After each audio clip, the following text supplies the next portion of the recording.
ﷺ said, I'll just say it in English, whoever slanders a believer as a kafir, then he or she, it is like murdering or killing them. The hadith is in Bukhari.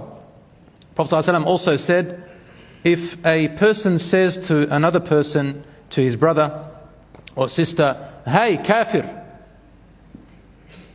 then one of them is the kafir and the other is not. One of them is going to take it. If he's not, it's going to return back to him. The hadith is in Bukhari. Rasulullah said, no believer should slander or judge another person as being a fasiq. A fasiq is somebody who is constantly disobedient to Allah. وَلَا يَرْمِيهِ بِالْكُفْرِ, not even slander him as being a kafir, except that it returns back to the person who said it to that other person. Returns back on you. If that person truly is not a fasiq and is not a kafir. Rawah al-Bukhari. A modern scholar by the name of Sheikh Salih al-Fawzan, who I respect immensely, was asked precisely about labeling a Muslim kafir or mushrik, and he said, Allah did not put upon you to decide who is or who isn't. Taklif, who is or isn't. Even if you saw something that you assume is, this judgment is left exclusively to the highly notable scholars, not to individuals and common people.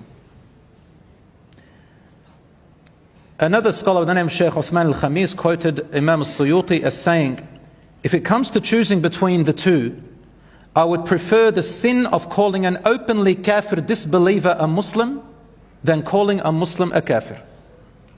I repeat, Imam al-Suyuti says, if it comes to choosing between the two, I would prefer the sin of calling an openly kafir disbeliever a Muslim. Even though that's a sin. You can't say he's a Muslim, because he's not. But he says, if it's between the two, it would be less of a sin than calling a Muslim a kafir. And we all know the great hypocrite in Medina, what's his name? Ubay ibn Salul. When he died, Rasulullah wanted to make istighfar for him and pray janazah over and over again until Allah says, no, I will not accept, your istighfar will not be accepted for them. Because he was an open hypocrite. But Rasulullah preferred to assume well of him rather than kufr. Some people say, I do it out of anger for the sake of Allah. I called him a kafir because I'm angry for the sake of Allah. No, that is a wrong place of anger. Some people, they say, look at him, he sits with misguided people and innovators. We have to command good and prohibit evil. My brothers and sisters, when the scholars said, do not sit with the innovators and the misguided people and the corrupt people, what they meant was this is a unanimous agreement. It means while they are engaged in their misguidance. If they are doing something misguiding, during that time don't sit with them. If it is directly promoting their misguidance as well. Not casual seating. Modern scholars who talk about this are many. Examples of Sheikh al-Rahili, who says, it is when they are engaged in the act, not when they are not, such as your relative, colleague, neighbors. How else are you going to give da'wah if we don't even sit with them? What if you marry a woman from the people of the book? She's a Christian. Don't sit with her? Can you imagine that? Can't even sit with her. What about your cousins, your relatives? What about the verse where Allah subhanahu wa ta'ala says, if your parents are disbelievers, don't obey them, but still live with them on good terms?